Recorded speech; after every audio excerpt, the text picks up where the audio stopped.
네, 글로벌 인사이드 소식 확인해 보셨고요. 또 뉴욕 증시 그리고 또 글로벌 소식과 관련해서 또 김기성 앵커와 말씀 좀 이어가 보도록 하겠습니다.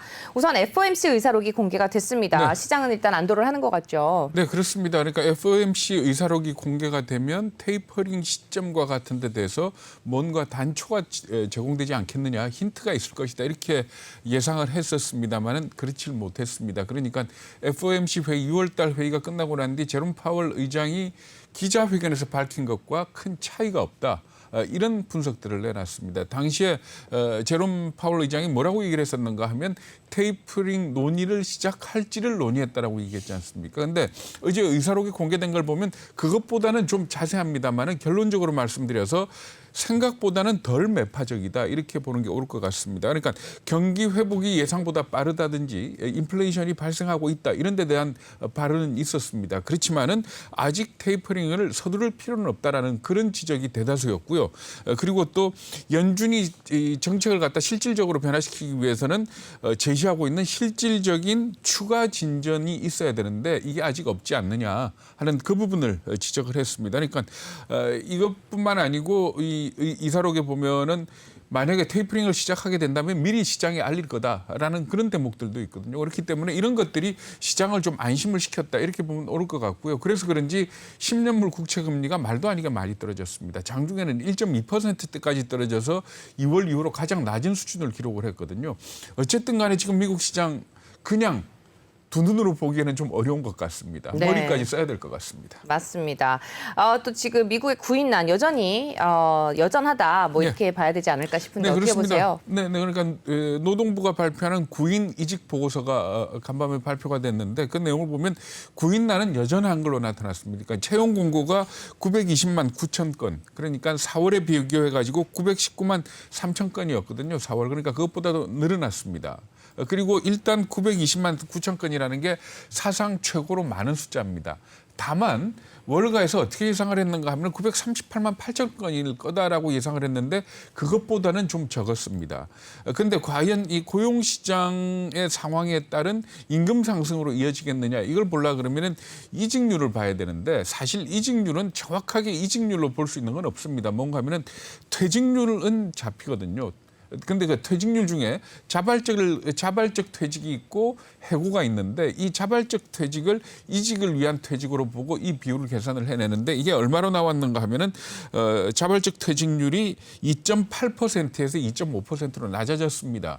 그러니까 전체 고용에서 자발적으로 퇴직한 사람이 2.5%다라는 얘기인데 이게 4월 달보다는 0.2%포인트 낮아지긴 했습니다만은 1년 전하고 비교를 하면 여전히 1%포인트 정도 높은 수준입니다. 이 얘기는 뭔가 하면 자발적으로 퇴직하는 사람들, 그러니까 이직하기 위해서 퇴직하는 사람들이 많다는 얘기는 아직은 노동자들이 좀 느긋한 그런 입장이고 말하자면 내가 좀 더 원하는 직장이 있거나 아니면 임금을 더 많이 주겠다 그러면은 옮기는 그런 상황인 거죠. 그러니까 구인 구직의 이 어떤 힘의 균형에 있어서 아직은 구직 쪽에 있는 사람들, 근로자들의 힘이 갑의 위치에 있다 이렇게 보시면 될 것 같습니다. 그렇다 그래가지고 이게 곧바로 임금 상승으로 이어지기까지는 조금 둔화되는 걸로 봐서 속단하기는 좀 어려운 것 같다 이렇게 봐야 될 것 같습니다. 네, 다소 시간이 좀 필요할 것 같습니다.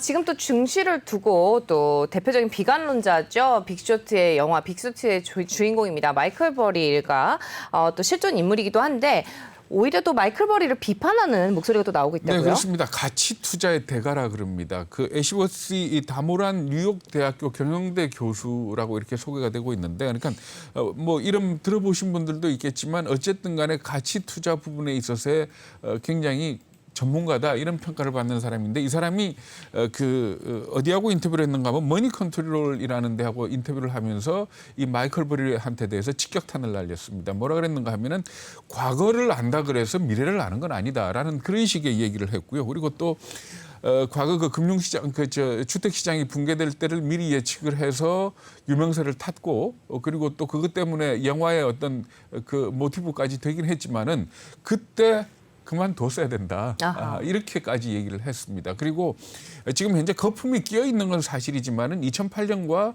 2000년을 보면은 그게 같은 위기라 하더라도 위기가 처리되는 방법이 다르지 않느냐 하는 이 부분을 지적을 했습니다. 네. 또 지금 보면은 저희 글로벌 브리핑 때도 전해드린 바가 있습니다만 세계 1위의 부자죠. 제프 베이조스 재산 사상 최대를 기록을 했다면서요. 네, 그러니까 제프 베이조스가 세계 1등 부자인 거는 3년 전부터입니다. 그러다가 그렇죠. 네. 올 1월에 잠깐 이 누구죠?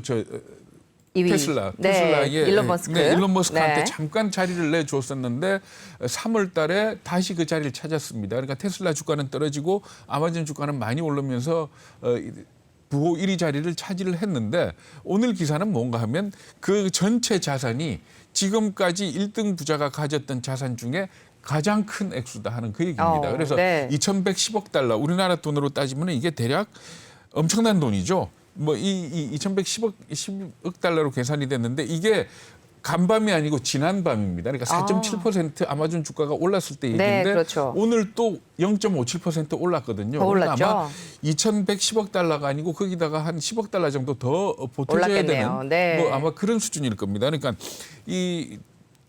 지금 이 순위를 볼 것 같으면은 제프 베이조스가 1등이고 2등이 일론 머스크, 3등이 프랑스 사람이죠. 네, 그러니까 그렇습니다. 루이비통 모 헤네시 네. 회장이 3등 이렇게 순위가 매겨져 있습니다. 네. 또 미국이 중국에 대해서 위구르 인권 문제를 주로 계속해서 지적을 해왔는데 티베트도 좀 거론을 하는 모양새죠. 네, 앞에서 그 글로벌 브리핑에서 말씀을 하셨습니다마는 달라이 라마 86번째 생일 축전을 토니 블링컨 국무장관이 국무부 공식 성명으로 축하 메시지 해피 네. 버스데이를 갖다가 띄운 겁니다. 그러니까 지금 현재 미국이 중국을 공격하는 가장 큰 포인트가 홍콩은 말할 것도 없고 위구르 자치구의 그 인권 문제를 삼고 있지 않습니까? 그렇죠. 근데 사실 그동안 미국과 중국이 갈등을 빚지 않을 때는 티베트 문제에 대해서 미국이 직접적으로 개입한 일이 거의 없었습니다. 그럼에도 불구하고 장관이 이 달라이 라마의 이름을 갖다 거론하면서 달라이 라마의 생일 축하 메시지를 공식 성명으로 발표했다. 이 얘기는 미국 입장에서 중국과의 이 전선을 갖다가 위구르뿐만이 아니고 티베트로까지 확대를 하겠다라는 그런 측면으로 받아들이면 될 것 같습니다. 그런데 이게 사실은